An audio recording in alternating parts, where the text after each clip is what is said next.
बच्चों, कनेक्टेड में आपका स्वागत है।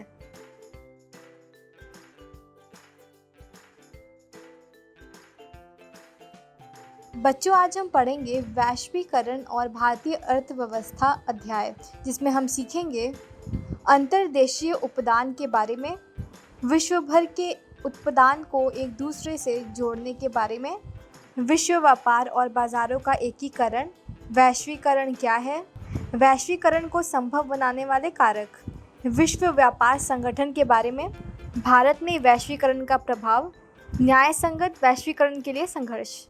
बच्चों, क्या आपको पता है कि आज से कुछ साल पहले तक हमारा भारत विदेशी कंपनियों के लिए बंद था।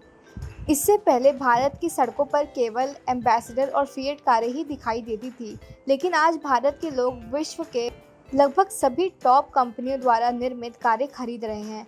अनेक दूसरी वस्तुओं के ब्रांडों में भी इसी प्रकार से वृद्धि हुई है, जैसे डिजिटल कैमरे, मोबाइल फ़ोन, टेलीविज़न आदि।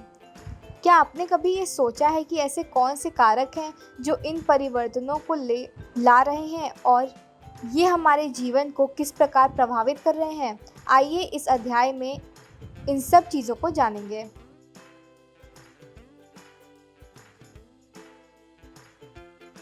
अंतर्देशीय उत्पादन। 20वीं शताब्दी के मध्य तक उत्पादन मुख्यतः देशों की सीमाओं के अंदर ही सीमित था। इन देशों की सीमाओं को लांघने वाली वस्तुओं में केवल कच्चा माल, खाद्य पदार्थ और तैयार उत्पाद ही थे। भारत जैसे उपनिवेशों से कच्चे माल एवं खाद्य पदार्थ निर्यात होते थे और तैयार वस्तुओं का आयात होता था। व्यापार ही दूरस्थ देशों को आपस में जोड़ने का मुख्य जरिया था।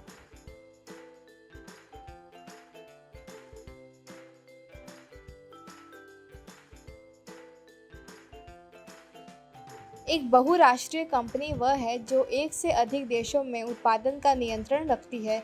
ये कंपनियां उन प्रदेशों में कार्यालय और उत्पादन के लिए कारखाने स्थापित करती हैं जहां उन्हें सस्ता श्रम और अन्य संसाधन मिल सकते हैं। उत्पादन लागत में कमी करने और अधिक लाभ कमाने के लिए कंपनियां ऐसा करती हैं।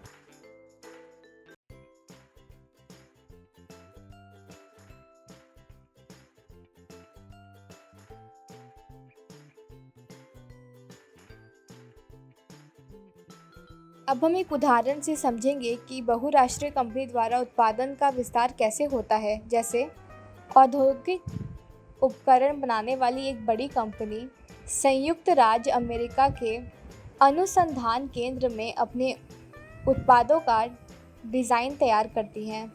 उसके पुर्जे चीन में विनिर्मित होते हैं, फिर इन्हें जहाज़ द्वारा मेक्सिको और पूर्वी यूरोप पहुंचाया जाता है, जहां उपकरण के पुर्जों को जोड़ा जाता है और तैयार उत्पाद को विश्व भर में बेचा जाता है। इस बीच कंपनी की ग्राहक सेवा का भारत स्थित कॉल सेंटर के माध्यम से संचालन किया जाता है।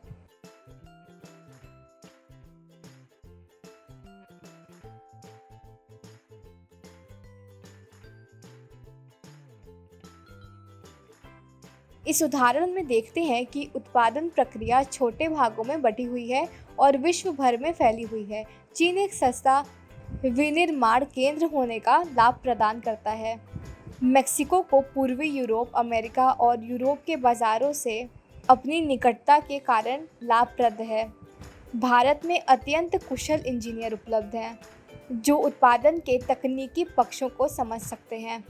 यहाँ अंग्रेज़ी बोलने वाले शिक्षित युवक भी हैं जो ग्राहक देखभाल सेवाएं उपलब्ध करा सकते हैं। ये सभी चीज़ें एक कंपनी को उसकी लागत का लगभग 50 से 60% बचत करने दे सकती हैं। विश्व भर के उत्पादन को एक दूसरे से जोड़ना। सामान्यतः बहुराष्ट्रीय कंपनियां उसी स्थान पर उत्पादन इकाई स्थापित करती हैं जो बाजार के नज़दीक हों, जहां कम लागत पर कुशल और अकुशल श्रम उपलब्ध हों और जहां उत्पादन के अन्य कारकों की उपलब्धता सुनिश्चित हो।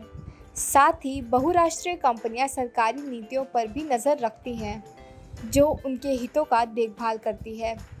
इन सब चीज़ों के सुनिश्चित हो जाने के बाद कंपनियां उत्पादन के लिए कार्यालयों और फैक्ट्रियों की स्थापना करती है। परिसंपत्तियों जैसे भूमि, भवन, मशीन और अन्य उपकरणों की खरीद में व्यय की गई मुद्रा को निवेश कहते हैं। इन कंपनियों द्वारा किए गए निवेश को विदेशी निवेश कहते हैं। कोई भी निवेश इस कारण से किया जाता है कि ये परिसंपत्तियां लाभ अर्जित करें।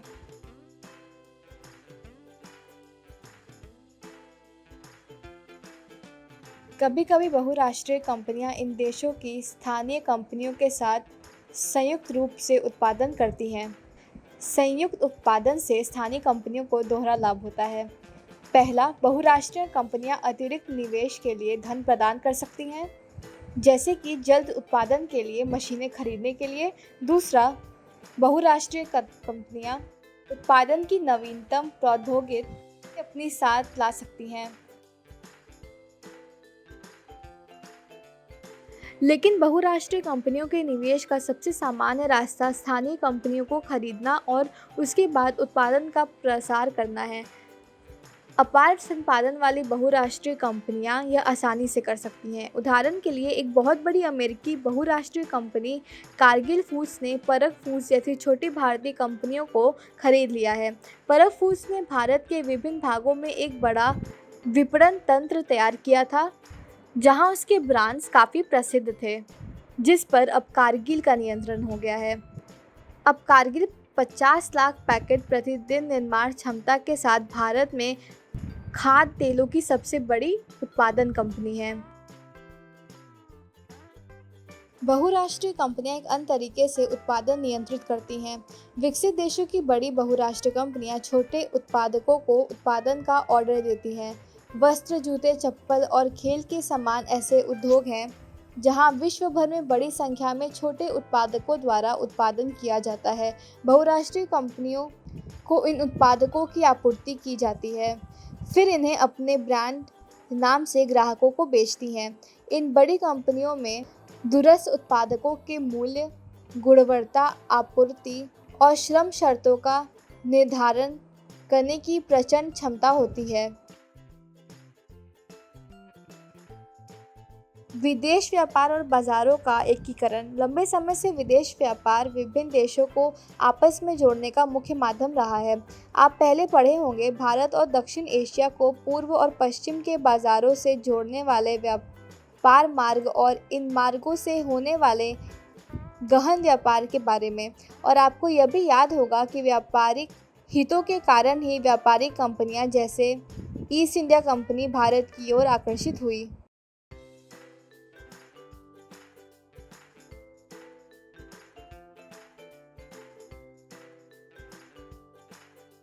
बच्चों, आपके मन में एक प्रश्न आता होगा कि आखिरकार विदेशी व्यापार का बुनियादी कार्य क्या है। तो इसे सरल शब्दों में समझें कि विदेश व्यापार घरेलू बाज़ारों अर्थात अपने देश के बाज़ारों से बाहर के बाज़ारों में पहुंचने के लिए उत्पादकों को एक अवसर प्रदान करता है। उत्पादक केवल अपने देश के बाज़ारों में ही अपने उत्पाद नहीं बेच सकते हैं, बल्कि विश्व के अन्य देशों के बाज़ारों में भी प्रतिस्पर्धा स्थापित कर सकते हैं। इसी प्रकार दूसरे देशों में उत्पादित वस्तुओं की आयात से खरीदारों के समझ उन वस्तुओं के घरेलू उत्पादन के अन्य विकल्पों का विस्तार होता है।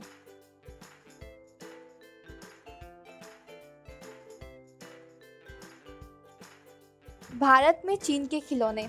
चीन के विनिर्माताओं को भारत में खिलौने निर्यात करने को एक अवसर का पता चलता है, जहां खिलौने अधिक मूल्य पर बेचे जा सकते हैं। वे भारत को खिलौने निर्यात करना आरंभ करते हैं। अब भारत में खरीदारों के पास भारतीय और चीन खिलौने के बीच चयन करने का विकल्प है। सस्ते दाम और डिज़ाइन के कारण चीनी खिलौने भारतीय बाज़ारों में अधिक लोकप्रिय हैं। एक वर्ष में ही खिलौने की 70 से 80% दुकानों में भारतीय खिलौने का स्थान चीन खिलौनों ने ले लिया है। अब भारत के बाज़ारों में खिलौने पहले की तुलना में सस्ते हैं। व्यापार के कारण चीनी खिलौने भारत के बाज़ारों में आए। भारतीय और चीनी खिलौने के बची प्रतिस्पर्धा में चीनी खिलौने बेहतर साबित हुए। भारतीय खरीदारों के समझ कम कीमत पर खिलौने के अपेक्षाकृत अधिक विकल्प हैं। इससे चीन के खिलौने निर्माताओं का अपना व्यवसाय फैलाने के लिए एक अवसर प्राप्त होता है। सामान्यतः व्यापार के खुलने से वस्तुओं का एक बाजार से दूसरे बाजार में आवागमन होता है। बाजार में वस्तुओं के विकल्प बढ़ जाते हैं। दो बाजारों में एक ही वस्तु का मूल्य एक समान होने लगता है। अब दो देशों के उत्पाद एक दूसरे से हजारों मील दूर होकर भी एक दूसरे से प्रतिस्पर्धा कर सकते हैं। इस प्रकार विदेश व्यापार विभिन्न देशों के बाजारों को जोड़ने या एकीकरण में सहायता करता है।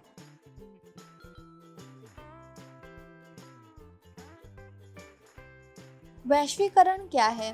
पिछले 2-3 दशकों से अधिकांश बहुराष्ट्रीय कंपनियां विश्व में उन स्थानों की तलाश कर रही है जो उनके उत्पादन के लिए सस्ते हों। इन देशों में बहुराष्ट्रीय कंपनियों के निवेश में वृद्धि हो रही है। साथ ही विभिन्न देशों के बीच विदेश व्यापार में भी तीव्र वृद्धि हो रही है। विदेश व्यापार का एक बड़ा भाग बहुराष्ट्रीय कंपनी द्वारा नियंत्रित है। जैसे भारत में फोर्ड मोटर्स का कार संयंत्र केवल भारत के लिए ही कारों का निर्माण नहीं करता, बल्कि वह अन्य विकासशील देशों को कारें और विश्व भर में अपने कारखानों के लिए कार पुर्जों का भी निर्यात करता है। इसी प्रकार अधिकांश बहुराष्ट्रीय कंपनियों के क्रियाकलाप में वस्तुओं और सेवाओं का बड़े पैमाने पर व्यापार शामिल होता है। अधिक विदेश व्यापार और अधिक विदेशी निवेश के परिणामस्वरूप विभिन्न देशों के बाजारों और उत्पादों में एकीकरण हो रहा है। विभिन्न देशों के बीच परस्पर संबंध और तीव्र एकीकरण की प्रक्रिया ही वैश्वीकरण है। बहुराष्ट्रीय कंपनियां वैश्वीकरण की प्रक्रिया में मुख्य भूमिका निभा रही हैं। विभिन्न देशों के बीच अधिक से अधिक वस्तुओं और सेवाओं, निवेश और प्रौद्योगिकी का आदान प्रदान हो रहा है। पिछले कुछ दशकों की तुलना में विश्व के अधिकांश भाग एक दूसरे के अपेक्षाकृत अधिक संपर्क में आए हैं।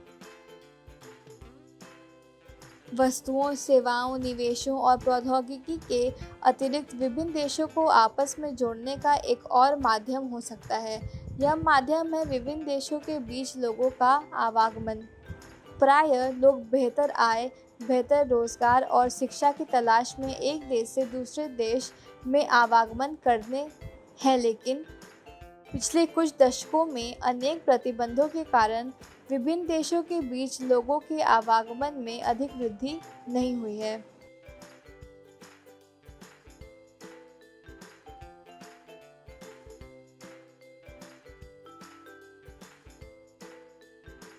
वैश्वीकरण को संभव बनाने वाले कारक। प्रौद्योगिकी में तेजी से हो रहे उन्नति वो मुख्य कारक हैं जिनसे वैश्वीकरण की प्रक्रिया को उत्प्रेरित किया। जैसे पिछले 50 वर्षों में परिवहन प्रौद्योगिकी में बहुत उन्नति हुई है। इसने लंबी दूरियों तक वस्तुओं की तीव्र आपूर्ति को कम लागत पर संभव किया है। वस्तुओं के लिए परिवहन के लिए कंटेनर। वस्तुओं को कंटेनरों में रखा गया है जिससे इन्हें जहाज़ों, रेलों, वायुयानों और ट्रकों पर बिना क्षति के लादा जा सके।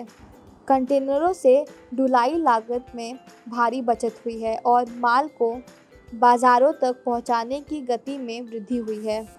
इसी प्रकार वायु यातायात की लागत में गिरावट आई है। परिणामतः वायु मार्ग से अपेक्षाकृत अधिक मात्रा में वस्तुओं का परिवहन संभव हुआ है। इससे भी अधिक उल्लेखनीय है सूचना और संचार प्रौद्योगिकी का विकास। वर्तमान समय में दूरसंचार, कंप्यूटर और इंटरनेट के क्षेत्र में प्रौद्योगिकी द्रुत गति से परिवर्तित हो रही है। दूरसंचार सुविधाओं, टेलीग्राम, टेलीफोन, मोबाइल फ़ोन और फैक्स का विश्व भर में एक दूसरे से संपर्क करने, सूचनाओं को तत्काल प्राप्त करने और दूरवर्ती क्षेत्रों से संवाद करने में प्रयोग किया जाता है। ये सुविधाएं संचार उपग्रहों द्वारा सुगम हुई हैं। जैसे कि आप जानते होंगे, जीवन के लगभग प्रत्येक क्षेत्र में कंप्यूटर का प्रवेश हो गया है। आपने इंटरनेट के चमत्कारिक संसार में भी प्रवेश किया होगा, जहां जो कुछ भी आप जानना चाहते हैं लगभग उसकी जानकारी प्राप्त कर सकते हैं और सूचनाओं को आपस में बांट सकते हैं। इंटरनेट से हम तत्काल इलेक्ट्रॉनिक डाक, ईमेल भेज सकते हैं और अत्यंत कम मूल्य पर विश्व भर में बात वॉइस मेल कर सकते हैं। वैश्वीकरण में संचार प्रौद्योगिकी का उपयोग। लंदन के पाठकों के लिए प्रकाशित एक समाचार पत्रिका की डिज़ाइनिंग और छपाई दिल्ली में की जानी है। पत्रिका का पाठ्य विषय इंटरनेट के द्वारा दिल्ली कार्यालय को भेज दिया जाता है। दिल्ली कार्यालय में डिज़ाइनर दूरसंचार सुविधाओं का उपयोग करके लंदन कार्यालय से पत्रिका के डिज़ाइन के बारे में निर्देश प्राप्त करते हैं। डिज़ाइन तैयार करने का काम कंप्यूटर पर किया जाता है। छपाई के बाद पत्रिकाओं को वायु मार्ग से लंदन भेजा जाता है। यहाँ तक कि डिज़ाइन और छपाई के पैसे का भुगतान इंटरनेट ई-बैंकिंग के द्वारा लंदन के एक बैंक से दिल्ली के एक बैंक को तत्काल कर दिया जाता है। विदेश व्यापार और विदेशी निवेश का उदारीकरण। मान लीजिए कि भारत सरकार खिलौने के आयात पर कर लगाती है, तो क्या होगा? इसका अर्थ है कि जो इन खिलौने का आयात करना चाहते हैं उन्हें इन पर कर देना होगा। कर के कारण खरीदारों को आयातित खिलौने की अधिक कीमत चुकानी पड़ेगी। चीन के खिलौने अब भारत के बाज़ार में इतने सस्ते नहीं रह जाएंगे और चीन से उनका आयात खुद ब खुद कम हो जाएगा। भारत के खिलौना निर्माता अधिक समृद्ध हो जाएंगे। आयात पर कर व्यापार अवरोधक का एक उदाहरण है। इसे अवरोधक इसीलिए कहा गया है क्योंकि यह कुछ प्रतिबंध लगाता है। सरकारें व्यापार अवरोधक का प्रयोग विदेश व्यापार में वृद्धि या कटौती करने और देश में किस प्रकार की वस्तुएं कितनी मात्रा में आयातित होनी चाहिए यह निर्णय करने के लिए कर सकती है। स्वतंत्रता के बाद भारत सरकार ने विदेश व्यापार और विदेशी निवेश पर प्रतिबंध लगा रखा है। देश के उत्पादकों को विदेशी प्रतिस्पर्धा से संरक्षण प्रदान करने के लिए यह अनिवार्य माना गया है।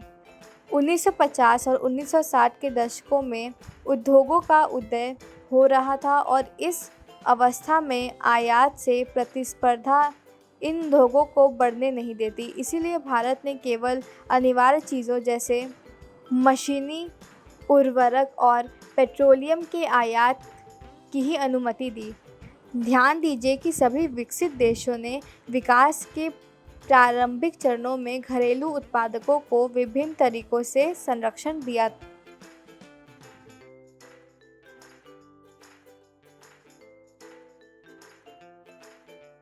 भारत में करीब सन 1991 के प्रारंभ से नीतियों में कुछ दूरगामी परिवर्तन किए गए। सरकार ने यह निश्चय किया कि भारतीय उत्पादकों के लिए विश्व के उत्पादकों से प्रतिस्पर्धा करने का समय आ गया है। यह महसूस किया गया कि प्रतिस्पर्धा से देश में उत्पादकों के प्रदर्शन में सुधार होगा, क्योंकि उन्हें अपनी गुणवत्ता में सुधार करना होगा। इस निर्णय पर प्रभावशाली अंतर्राष्ट्रीय संगठनों ने समर्थन किया। विदेश व्यापार और विदेशी निवेश पर से अवरोधों को काफ़ी हद तक हटा दिया गया। इसका अर्थ है कि वस्तुओं का आयात निर्यात सुगमता से किया जा सकता है और विदेशी कंपनियां यहां अपने कार्यालय और कारखाने स्थापित कर सकती हैं। सरकार द्वारा अवरोधों और प्रतिबंधों को हटाने की प्रक्रिया उदारीकरण के नाम से जानी जाती है। व्यापार के उदारीकरण से व्यवसायियों को मुक्त रूप से निर्णय लेने की अनुमति मिली है कि वे क्या आयात या निर्यात करना चाहते हैं। सरकार पहले की तुलना में कम नियंत्रण करती है और इसीलिए उसे अधिक उदार कहा जाता है। विश्व व्यापार संगठन। हमने देखा कि कुछ बहुत प्रभावशाली अंतर्राष्ट्रीय संगठनों ने भारत में विदेश व्यापार और विदेशी निवेश के उदारीकरण का समर्थन किया। इन संगठनों का मानना है कि विदेश व्यापार और विदेशी निवेश पर सभी अवरोधक हानिकारक हैं। कोई अवरोधक नहीं होना चाहिए। विश्व के सभी देशों के अपनी नीतियाँ उदार बनानी चाहिए। विश्व व्यापार संगठन WTO एक ऐसा संगठन है जिसका ध्येय अंतर्राष्ट्रीय व्यापार को उदार बनाता है। विकसित देशों की पहल पर शुरू किया गया विश्व व्यापार संगठन अंतर्राष्ट्रीय व्यापार से संबंधित नियमों को निर्धारित करता है और यह देखता है कि इन नियमों का पालन हो। वर्तमान में विश्व के लगभग 164 देश विश्व व्यापार संगठन के सदस्य हैं। विश्व व्यापार संगठन सभी देशों को मुक्त व्यापार की सुविधा देता है, परंतु व्यवहार में यह देखा गया है कि विकसित देशों ने अनुचित ढंग से व्यापार अवरोधकों को बरकरार रखा है। दूसरी ओर विश्व व्यापार संगठन के नियमों ने विकासशील देशों के व्यापार अवरोधों को हटाने के लिए विवश किया है। इसका एक उदाहरण कृषि उत्पादों के व्यापार पर वर्तमान बहस है। भारत में वैश्वीकरण का प्रभाव। पिछले 20 सालों में भारतीय अर्थव्यवस्था के वैश्वीकरण ने एक लंबी दूरी तय की है। वैश्वीकरण और उत्पादकों, स्थानीय और विदेशी दोनों के बीच बृहत्तर प्रतिस्पर्धा से उपभोक्ताओं, विशेषकर शहरी क्षेत्र में धनी वर्ग के उपभोक्ताओं को लाभ हुआ है। इन उपभोक्ताओं के समक्ष पहले से अधिक विकल्प हैं और वे अब अनेक उत्पादकों की उत्कृष्ट गुणवत्ता और कम कीमत से लाभान्वित हो रहे हैं। परिणामतः यह लोग पहले की तुलना में आज अपेक्षाकृत उच्चतर जीवन स्तर का आनंद ले रहे हैं। उत्पादकों और श्रमिकों पर वैश्वीकरण का एक समान प्रभाव नहीं पड़ा है। पिछले 20 सालों में बहुराष्ट्रीय कंपनियों ने भारत में अपने निवेश में वृद्धि की है, जिसका अर्थ है कि भारत में निवेश करना उनके लिए लाभप्रद रहा। बहुराष्ट्रीय कंपनियों ने शहरी इलाकों में उद्योगों जैसे सेल फोन, मोटर गाड़ियाँ, इलेक्ट्रॉनिक उत्पादों, ठंडे पेय पदार्थों को और जंग खाद्य पदार्थों और बैंकिंग जैसी सेवाओं के निवेश में रुचि दिखाई है। इन उत्पादकों के अधिकांश खरीदार संपन्न वर्ग के लोग हैं। इन उद्योगों और सेवाओं में नए रोजगार उत्पन्न हुए हैं। साथ ही इन उद्योगों को कच्चे माल इत्यादि की आपूर्ति करने वाली स्थानीय कंपनियां समृद्ध हुई। विदेशी निवेश आकर्षित करने के लिए उठाए गए कदम। हाल ही के वर्षों में भारत की केंद्र और राज्य सरकारें भारत में निवेश के लिए विदेशी कंपनियों को आकर्षित करने के लिए विशेष कदम उठा रही हैं। औद्योगिक क्षेत्रों, जिन्हें विशेष आर्थिक क्षेत्र कहा जाता है, की स्थापना की जा रही है। विशेष आर्थिक क्षेत्रों में विश्व स्तरीय सुविधाएं, बल्कि बिजली, पानी, सड़क, परिवहन, भंडारण, मनोरंजन, शैक्षिक सुविधाएं उपलब्ध होनी चाहिए। विशेष आर्थिक क्षेत्र में उत्पादन इकाइयां स्थापित करने वाली कंपनियों को आरंभिक 5 वर्षों तक कोई कर नहीं देना पड़ता है। विदेशी निवेश आकर्षित करने हेतु सरकार ने श्रम कानूनों में लचीलापन लाने की अनुमति दे दी है। संगठित क्षेत्र की कंपनियों को कुछ नियमों का अनुपालन करना पड़ता है, जिसका उद्देश्य श्रमिक अधिकारों का संरक्षण करना है। हाल के वर्षों में सरकार ने कंपनियों को अनेक नियमों से छूट लेने की अनुमति दे दी है। अब नियमित आधार पर श्रमिकों को रोजगार देने के बजाय कंपनी में जब काम का अधिक दबाव होता है तो लचीलेदार ढंग से छोटी अवधि के लिए श्रमिकों को कार्य पर रखती है। कंपनी की श्रम लागत में कटौती करने के लिए ऐसा किया जाता है। फिर भी विदेशी कंपनियां अभी भी संतुष्ट नहीं हैं और श्रम कानूनों में और अधिक लचीलेपन की मांग कर रही हैं। अनेक भारतीय कंपनियां बढ़ी हुई प्रतिस्पर्धा से लाभान्वित हुई हैं। इन कंपनियों ने नवीनतम प्रौद्योगिकी और उत्पादन प्रणाली में निवेश किया और अपने उत्पादन मानकों को ऊंचा उठाया है। कुछ ने विदेशी कंपनियों के साथ सफलतापूर्वक सहयोग कर लाभ अर्जित किया। वैश्वीकरण ने कुछ बड़ी भारतीय कंपनियों को बहुराष्ट्रीय कंपनियों के रूप में उभरने के योग्य बताया है। Tata Motors, Infosys, Ranbaxy, Asian paints कुछ ऐसी भारतीय कंपनियां हैं जो विश्व स्तर पर अपने क्रियाकलापों का प्रसार कर रही हैं।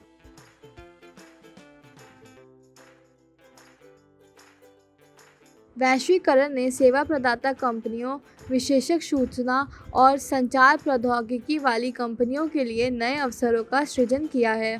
भारतीय कंपनी द्वारा लंदन स्थित कंपनी के लिए पत्रिका का प्रकाशन और कॉल सेंटर इसके उदाहरण हैं।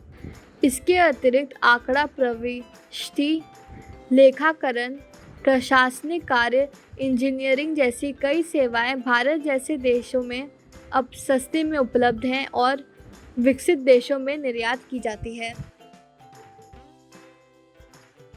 बढ़ती प्रतियोगिता, बैटरी, संधारित्र, प्लास्टिक, खिलौने, टायरों, डेयरी उत्पादों और खाद्य तेल के उद्योग कुछ ऐसे उदाहरण हैं जहां प्रतिस्पर्धा के कारण छोटे विनिर्माताओं पर कड़ी मार पड़ी है।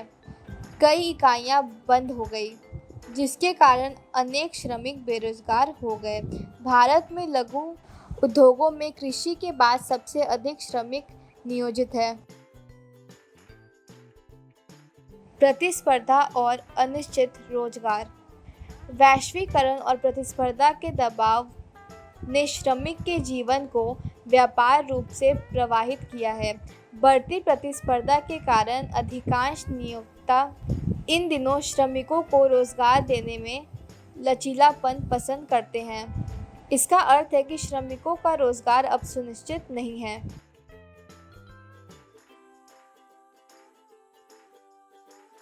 जैसा कि हम देखते हैं कि अमेरिका और यूरोप में वस्त्र उद्योग की बड़ी बहुराष्ट्रीय कंपनियां भारतीय निर्यातकों को वस्तु की आपूर्ति के लिए ऑर्डर देती हैं। विश्वव्यापी नेटवर्क से युक्त बड़ी बहुराष्ट्रीय कंपनियां लाभ को अधिकतम करने के लिए सबसे सस्ती वस्तुएं खोजती हैं। इन बड़े ऑर्डरों को प्राप्त करने के लिए भारतीय वस्त्र निर्यातक अपनी लागत कम करने की कई कोशिश करते हैं, क्योंकि कच्चे माल पर लागत में कटौती नहीं की जा सकती। इसीलिए नियोक्ता श्रम लागत में कटौती करने की कोशिश करते हैं। जहां पहले कारखाने श्रमिकों को स्थायी आधार पर रोजगार देते थे, वहीं वे अब अस्थायी रोजगार देते हैं ताकि श्रमिकों को वर्ष भर वेतन नहीं देना पड़े। श्रमिकों को बहुत लंबे कार्य घंटों तक काम करना पड़ता है, मजदूरी काफ़ी कम होती है और श्रमिक अपनी रोजी रोटी के लिए अतिरिक्त समय में भी कम काम करने के लिए विवश हो जाते हैं।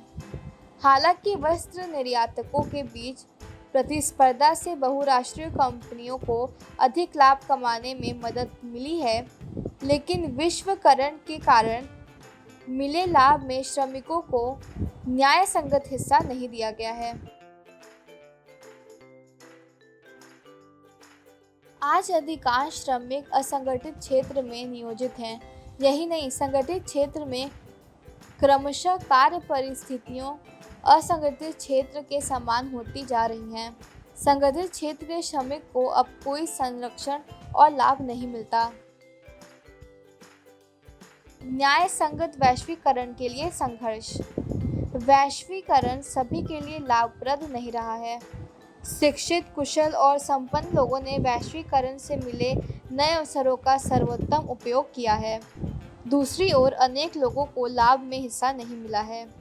न्याय संगत वैश्वीकरण सभी के लिए अवसर प्रदान करेगा और यह सुनिश्चित भी करेगा कि वैश्वीकरण के लाभों में सबकी बेहतर हिस्सेदारी हो।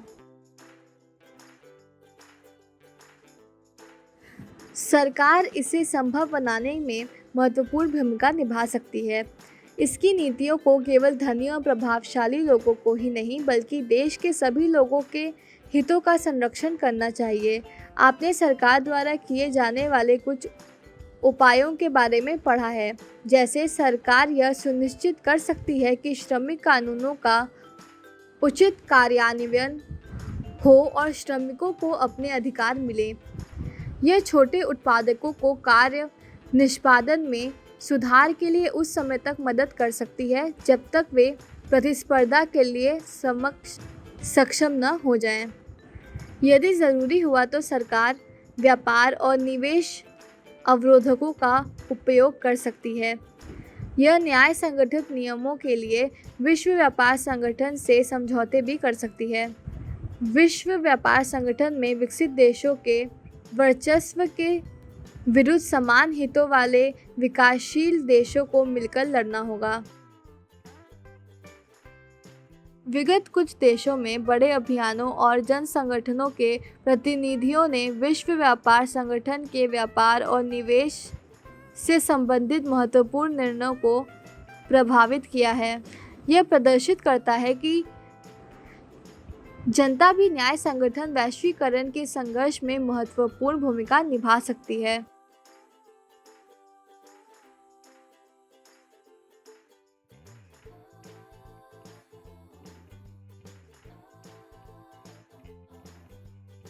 पाठ से संबंधित कुछ प्रश्न। पहला, वैश्वीकरण के विगत 2 देशों में द्रुत आवागमन देखा गया है।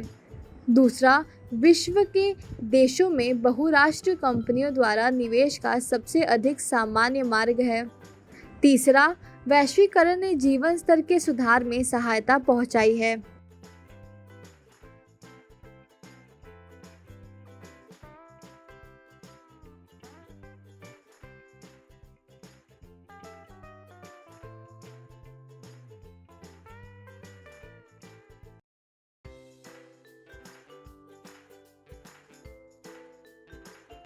ये रहे उन प्रश्नों के उत्तर। पहला, देशों के बीच वस्तुओं, सेवाओं और लोगों का।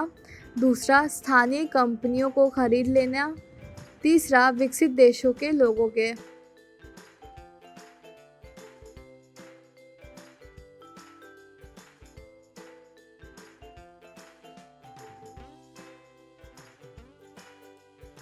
तो बच्चों, यह रहा आज का पाठ। आशा करते हैं कि आप सबको खूब आनंद आया होगा।